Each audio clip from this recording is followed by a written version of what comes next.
Hello नमस्कार। मैं रतन सिंह पायल आप सभी का इस जनरल साइंस की लेक्चर सीरीज में स्वागत करता हूं। आज अपन पढ़ते हैं पूर्ण आंतरिक परावर्तन। आज का अपना टॉपिक क्या होगा? पूर्ण आंतरिक परावर्तन। इंग्लिश में बोलेंगे टोटल इंटरनल रिफ्लेक्शन। तो देखो एक सेकेंड, होता क्या है, जब प्रकाश की किरण, डेफिनेशन सुनो फिर बाद में क्वेश्चन क्या आता है उसकी बाद में बात करेंगे। जब प्रकाश की किरण सघन माध्यम से विरल माध्यम में जाती है और आपतन कोण का मान एक विशेष कोण से ज्यादा हो जाता है तो वो विरल माध्यम में नहीं जा पाती, वापिस सघन माध्यम में ही आ जाती है। इस घटना को क्या बोलते हैं? पूर्ण आंतरिक परावर्तन बोलते हैं। फॉर एग्जाम्पल, जैसे कांच से हवा में प्रकाश जाए, पानी से किस में जाए? पानी से हवा में जाए और आपतन कोण का मान क्रांतिक कोण से ज्यादा हो जाए तो उसी माध्यम में वापस लौट आती है। इसी घटना को क्या कहते हैं? पूर्ण आंतरिक परावर्तन कहते हैं। फॉर एग्जाम्पल आप ऐसे कर सकते हो, ये आपका पानी है, यहां कोई जैसे मान लो ये सिक्का रखा है, इस सिक्के से प्रकाश की किरण यूं चलेगी। अगर अपवर्तन होता तो ये यूं चला जाता, लेकिन आपतन कोण का मान एक विशेष कोण के बराबर अगर कर देते हैं या ज्यादा कर देते हैं तो ये वापस इसी माध्यम में आ जाती है। इस घटना को क्या बोलते हैं? पूर्ण आंतरिक परावर्तन बोलते हैं। तो देखो इसकी शर्त परीक्षा के अंदर वो आ सकती है। शर्त किस प्रकार से आती है उसकी भी बात करेंगे। आप तो ये लिखोगे, पहला काम तो क्या है कि प्रकाश की किरण है वो सघन माध्यम से विरल माध्यम में जानी चाहिए, डेंसर मीडियम से रेयर मीडियम में जाना चाहिए। फिर दूसरा बात क्या है कि आपतन कोण है, आपतन कोण का मान या तो ज्यादा हो या फिर बराबर हो किसके? क्रांतिक कोण के। अच्छा, यह बात समझ आ गई सबके? यहां से क्वेश्चन आता है, जैसे किस प्रकार से क्वेश्चन आता है कि सघन PIR कब होगा, कब होगा या फिर कब नहीं होगा। आपके एक ए में लिखा हुआ आ गया जब प्रकाश की किरण है वो हवा से पानी में जाए। नंबर 2 लिखा हुआ आ गया पानी से कांच में जाए। नंबर 3 लिखा हुआ गया, मैं तो 2 एक लिख रहा हूं भाई, देखो आपकी प्रकाश की किरण है वो कांच से पानी में जाए। या फिर नंबर 4 आपने लिखा उपरोक्त में से कोई नहीं, उपरोक्त में से कोई नहीं। तो पहली शर्त क्या कहती है? प्रकाश की किरण किधर जानी चाहिए? सघन माध्यम से विरल माध्यम में जानी चाहिए, बस यही शर्त है। तो देखो ये हवा से पानी में जा रहा है यानी विरल से सघन में जा रहा है, तो ये आंसर नहीं होगा। फिर बाद में पानी से कांच, पानी के लिए अपवर्तनांक होता है 1.33, कांच के लिए होता है 1.5। तो यहां भी क्या है? विरल माध्यम से सघन माध्यम में जा रहा है तो यहां भी नहीं होगा। यहां क्या? कांच से पानी यानी ये सघन है और ये क्या है? विरल है, तो इसका आंसर क्या होगा? ये होगा कांच से पानी। क्या बात समझ आ गई? तो इस प्रकार से अपना क्वेश्चन बनता है। फिर बाद में दूसरी शर्त आपने याद कर ली कि आपतन कोण का मान है वो क्रांतिक कोण से क्या होना चाहिए? ज्यादा होना चाहिए। अब बात आती है कि क्रांतिक कोण क्या होता है। अगर क्रांतिक कोण की डेफिनेशन की है अगर मैं बात करूं तो आप इस प्रकार से कर सकते हो कि आपतन कोण का वो मान जब परावर्तन कोण, थोड़ा सा गलत हो गया, आपतन कोण का वो मान जब अपवर्तन कोण 90 डिग्री हो जाए। देखो कैसे? जैसे मैंने ये बात की थी कि ये पानी है, यहां से प्रकाश यूं चला, एक मिनट ऐसे तो करोगे, ये इसका क्या? आपतन कोण है। अच्छा, अगर ये प्रकाश की किरण यूं चलते चलते यूं चली जाए तो ये कोण कितना हो गया आपका? 90। तो ये तो आपका हो गया, देखो आई है वो तो लिखूंगा मैं C के बराबर, C यानी क्रिटिकल एंगल। इसके बाद में ये जो R था ये आपका क्या हो गया? 90 हो गया है। बात याद होगी सबके? देखो एक क्वेश्चन छोटा सा ये बन सकता है कि क्रांतिक को आपतन कोण का मान जब क्रांतिक कोण हो तो अपवर्तन कोण कितना होगा? तो 90 डिग्री होगा। बात समझ आ गई सबके? फिर बाद में स्नेल का नियम ये कहता है कि sine I upon sine r equal to नियतांक, ये तो कहता है। अगर ये वैल्यू पुट करता हूं तो ये नियम चेंज होके यूं हो जाता है sine C equal to 1 upon mu हो जाता है।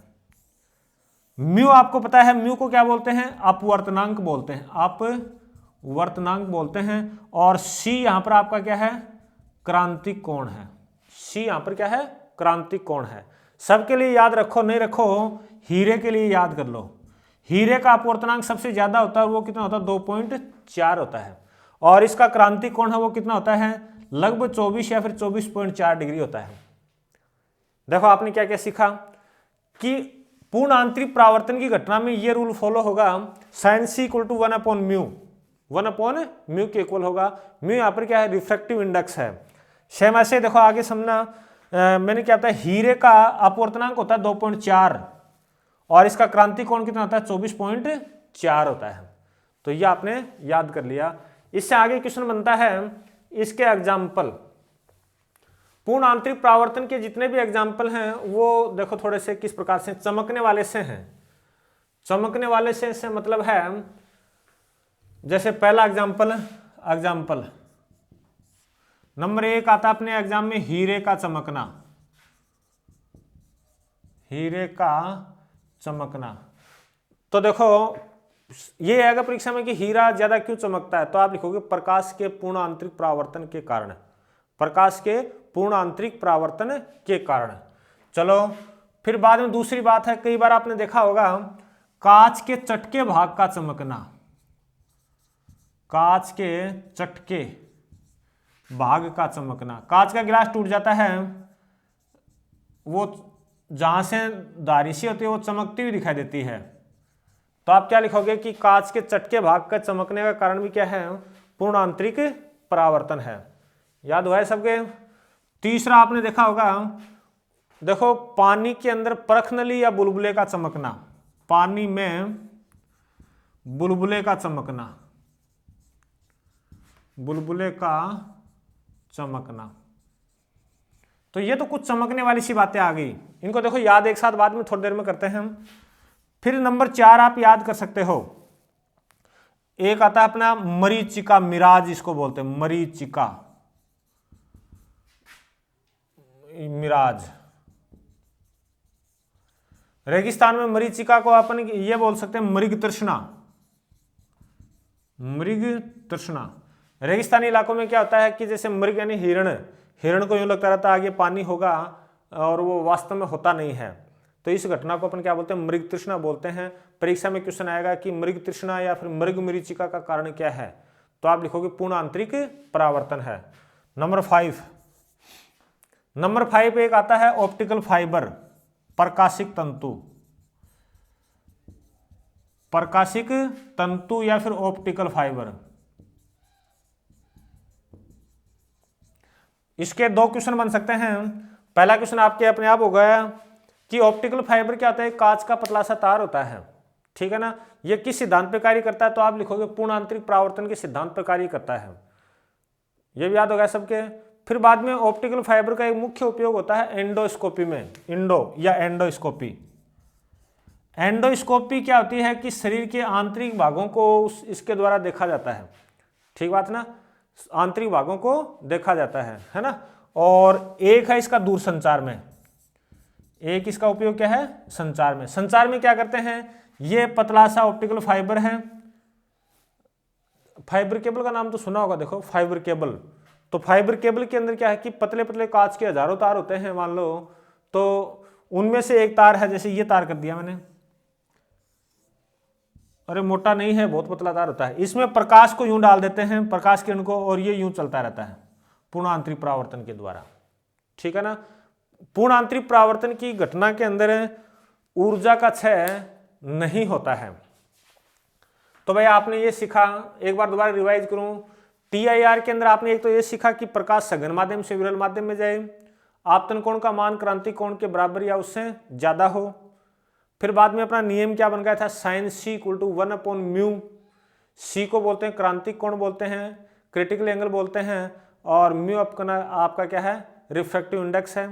फिर हीरे के लिए याद करवाया अपवर्तनांक तो 2.4 है और उसका एंगल है, क्रांति कोण है वो 24.4 आपने याद किया, याद कर लिया। फिर परीक्षा में क्वेश्चन आएगा कि हीरे का चमकना का कारण क्या है, तो आप बोलोगे पूर्ण आंतरिक परावर्तन है। सेम क्वेश्चन दोबारा रिवाइज होगा, जैसे मान लो पानी के अंदर बुलबुला चमकता हुआ दिखाई देता है, तो आप बोलोगे पूर्ण आंतरिक परावर्तन है। बात याद होगी सबके। इसके बाद में आपके पूछा जाएगा मरीचिका का कारण क्या है, तो मरीचिका एक प्रकार का दृष्टि भ्रम है और इसका कारण है पूर्ण आंतरिक परावर्तन है। फिर आएगा ऑप्टिकल फाइबर। ऑप्टिकल फाइबर के अंदर क्या होता है, पतले पतले कांच के बहुत सारे तार होते हैं जिनका उपयोग वो प्रकाश पूर्ण आंतरिक परावर्तन के सिद्धांत पे कार्य करते हैं और उनका उपयोग एंडोस्कोपी और संचार में करते हैं। ठीक बात है ना। तो भाई इस प्रकार से अपना कंप्लीट होता है ये टॉपिक। एक टॉपिक और कर देता हूँ साथ साथ ही, और वो टॉपिक है प्रकीर्णन, स्कैटरिंग। स्कैटरिंग क्या होता है, जब प्रकाश की किरण जो है सूक्ष्म कणों से टकराती है, आप यहां पे बोल सकते हो धूल के कणों से टकराती है, तो प्रकाश की किरण के अंदर कितने रंग होते हैं, 7 रंग होते हैं। पढ़ा हुआ सबका 7 रंग होते हैं। चलो लिखता हूं एक बार, प्रकीर्णन यानी स्कैटरिंग। अच्छा तो देखो ये प्रकाश है, सूर्य ऊपर है मान लो। अच्छा तो इसमें कितने रंग हैं, इसमें 7 रंग हैं। ये सूक्ष्म कणों से टकराएगी तो इसमें कोई रंग हो सकता है इधर चला जाए, कोई इधर चला जाए, कोई सीधा चला जाए, कोई इधर चला जाए, उल्टा हो गया है ना। तो ये एक प्रकार से बिखर चुका प्रकाश है, वो क्या हो चुका है, बिखर चुका है। तो बहुत ही सरल भाषा में समझो तो प्रकीर्णन का मतलब है प्रकाश का बिखरना, प्रकाश का बिखरना, यह है प्रकाश का प्रकीर्णन है। फिर बाद में देखो एक जनरल सी बात तो मैंने आपको याद करवाई थी, वो याद ये करवाई थी कि लाल रंग का तरंग धैर्य सबसे ज्यादा होता है, वेग सबसे ज्यादा होता है, अन्य सारी राशियां सबसे कम होती हैं। ये बात याद करवाई थी। तो लाल रंग का प्रकीर्णन क्या है, सबसे कम होता है। नियम एक रेले का नियम है, रेले नियम। रेले के अनुसार जो प्रकीर्णन है वो लैम्डा की पावर 4 के व्युत्क्रमानुपाती होता है। आप इसको सूत्र याद नहीं करना है, आप इतना याद रखोगे जिस रंग के लिए लैम्डा ज्यादा उसका प्रकीर्णन क्या होगा, कम होगा। तो इसी सूत्र से आप क्या बताओगे कि लाल रंग का प्रकीर्णन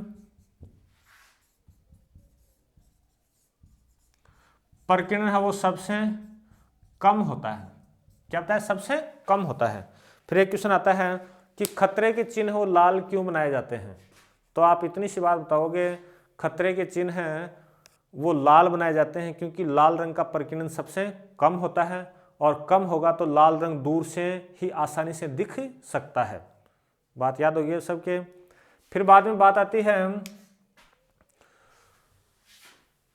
इसके एग्जाम्पल की बात आती है, परीक्षा के अंदर एग्जाम्पल आते हैं। अब देखो अपन कुछ रटेंगे थोड़ा थोड़ा।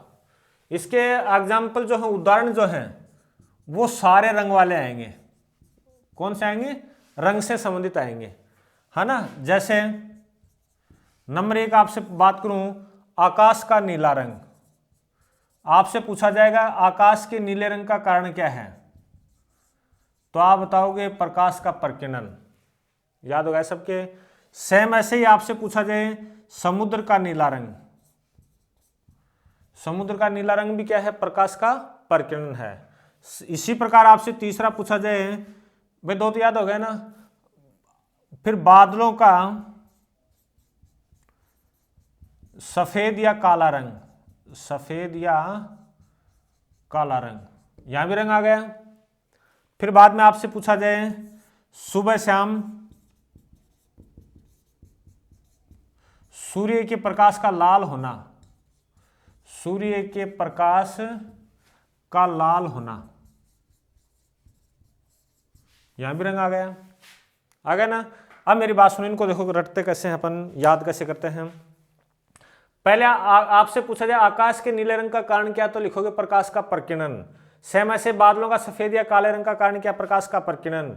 सेम ऐसे आपके सुबह शाम सूर्य के प्रकाश का लाल दिखाई देना, यह भी क्या? प्रकाश का प्रकीर्णन है। अब देखो एक क्वेश्चन और याद रखो, आपसे पूछा जाए कि अंतरिक्ष या फिर चंद्रमा से देखने पर आकाश का रंग कैसा होगा? आकाश का रंग, तो आपका आंसर क्या होना चाहिए? काला होगा। काला इसलिए होगा, अरे अपन को तो यहाँ पे तो जैसे मान लो नीला दिखाई देता है, क्योंकि धूल के कणों से प्रकाश का प्रकीर्णन हो जाता है। प्रकीर्णन के द्वारा देखो जैसे ज्यादा तरंगदैर्घ्य प्रकाश वाला तो आगे आ जाता है, यानी लाल वाला तो आगे आ गया, बाकी जो बचा हुआ प्रकाश है उसका परिणामी रूप से आपको नीलापन दिखाई देता है। अब देखो रटने वाली बात करो, कैसे याद करें? अपने पास 3 घटनाएं मुख्यतः हैं, अपवर्तन, पूर्ण आंतरिक परावर्तन और प्रकीर्णन। इनको अलग अलग कैसे करें? प्रकीर्णन के अंदर सारी बातें रंग से संबंधित की है मैंने, रंग से संबंधित अभी बोला है कि आकाश का नीला रंग, सुबह शाम सूर्य के प्रकाश का लाल होना, ये बातें की हैं। पूर्ण आंतरिक परावर्तन के अंदर लगभग बातें की हैं वो चमकने वाली की हैं, जैसे हीरे का चमकना, बुलबुले का चमकना। फिर 2 एक बात की है, मरीचिका और प्रकाशिक तंतु, ऑप्टिकल फाइबर, ये बात की है। अपवर्तन के अंदर अपनी कोई निश्चित बातें नहीं थी, अगर रटना चाहो तो बची हुई बातें अपवर्तन के अंदर आ जाएंगी। जैसे क्या था? रात्रि के समय तारों के का टिमटिमाते हुए दिखाई देना। फिर बाद में परख नली का मुड़ा हुआ, किसी छड़ का पानी के अंदर मुड़ा हुआ दिखाई देना, सिक्के का ऊपर उठा हुआ दिखाई देना, कुछ अजीब से एग्जाम्पल हैं। फिर बाद में सुबह शाम सूर्य का दीर्घवृत्ताकार दिखाई देना। फिर वहाँ पे लिखा था कि अपवर्तन के कारण सूर्योदय 2 मिनट जल्दी और सूर्यास्त 2 मिनट बाद होता है। क्या बात याद होगी? सबके अलग अलग कर लिया सबने। फिर बाद में परावर्तन के अंदर अपन ने कुछ नहीं लिखा, केवल रंग वाली बात लिखी है। जो वस्तु जिस रंग को परावर्तित करती है उसी रंग की दिखाई देती है। वहीं पे लिखिए किसी भी रंग को परावर्तित न करे तो वो काली दिखाई देती है, अगर वो 7 रंगों को परावर्तित कर देती है तो वो सफ़ेद दिखाई देती है, क्योंकि 7 रंगों का मिश्रण क्या होता है? सफ़ेद होता है। तो भाई इस प्रकार से टॉपिक कंप्लीट होते हैं। नेक्स्ट वीडियो में दोबारा मिलते हैं। उम्मीद ये करता हूँ कि जनरल साइंस की लेक्चर सीरीज को आप सुन रहे होंगे, ठीक ठाक सुन रहे होंगे और कुछ आपके समझ में आ रहा होगा। थैंक यू, बहुत बहुत धन्यवाद।